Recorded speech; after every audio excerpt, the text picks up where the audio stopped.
There is the best opening scene I've ever seen in a film. How did you get them to empty Times Square? That's all I'll say. How did you? It's empty. Yeah. Times Square is never empty. No. This is totally not just Times Square. Cameron and I were sitting down talking. We were thinking, you know, because it's also a film about the effects of pop culture on an individual or on society. So sitting down, we said, you know what? Cameron and I were talking about, you know, where should this movie? It had to be Times Square. It had, you know, that is the most well-known piece of real estate probably in the world that represents. That's also very pop culture, and they were great. We went and talked to the Film Commission. It was very helpful, and the mayor's office, and they actually first, you know, how do we do this? What do we do? And then they just started getting excited about it because it's something that had never been done before. And they understood the time that we had, and the police officers came in, and it was, you know, I think we closed 40 blocks of New York City to keep it deserted. They helped. They did it. I mean, it was like a kick off, like a commando. You know, no, because we had carts out there giving people donuts and coffee at corners, and they came out because they couldn't go. Had to be Sunday morning. Had to be. Yes, it was Sunday. Come on, couldn't have been a weekday. Forget it. That would have been war. But they were incredible. Everyone was really excited about it, and we practiced beforehand the shot, and we were very specific about the shot. And Cameron and John Full, all this. A couple of other bases I want to touch. Good. You can't get away with it. You can't get away with it. Okay? Okay, just give it to me. No, bring it. What? Okay, what happened with the guy who made charges about having a relationship with you? And this I know from Bert. You're sued. Right? Oh, yeah. Did you win that suit? Yeah, of course I did. So that guy was lying. Larry. Now, what could be a worse lie than that? Larry, of course he was lying. Okay.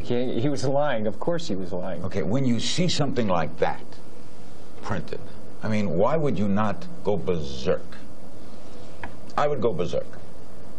It was like one of these things. I just said to Bert, called me and told me about it. I just said, sue him. First you go and say, look, get a retraction and apology, and then sue him. That's it. Tom Cruise is our guest. We'll all be back on Larry King Weekend. Don't go away.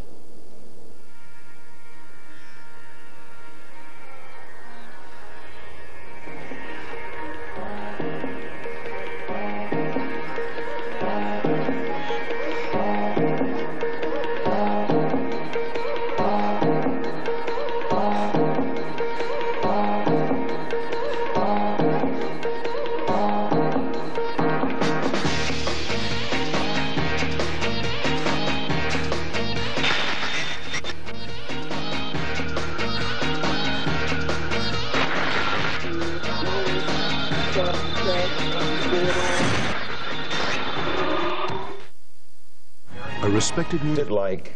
Really like, to be famous? I mean, do you have any real privacy? Oh, yeah.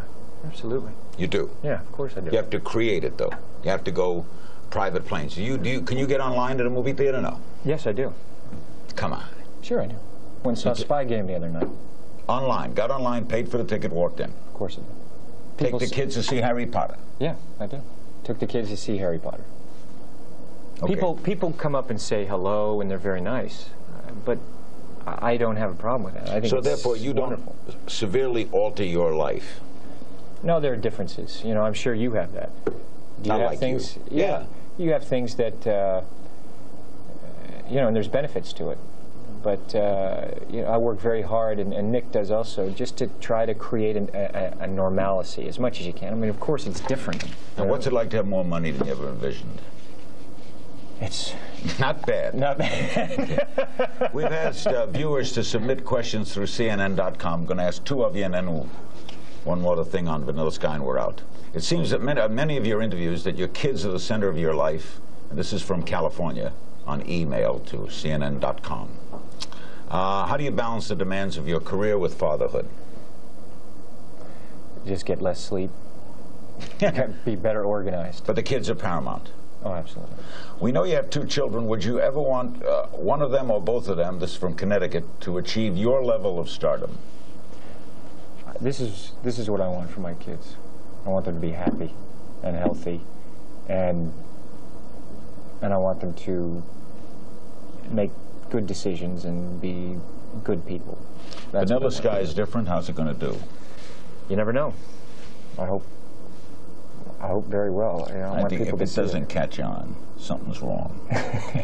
And by the way, finally, that scene at the end where you see the Twin Towers really grabs you. That was a decision that... to leave it in? You could have taken it out. Yeah. It was there when we were making it. We wanted to leave it in. Thanks, Tom. Thank you, Larry. Thanks, man. Tom Cruise, one of the good guys. We'll be back on Larry King Weekend. Stay right there. Hello, handsome.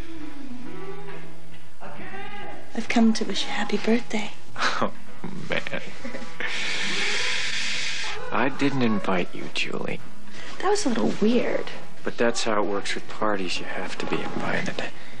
Oh.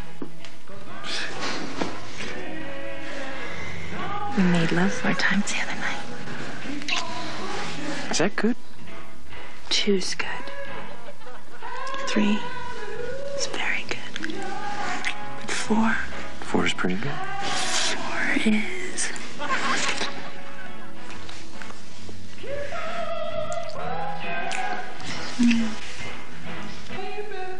Okay.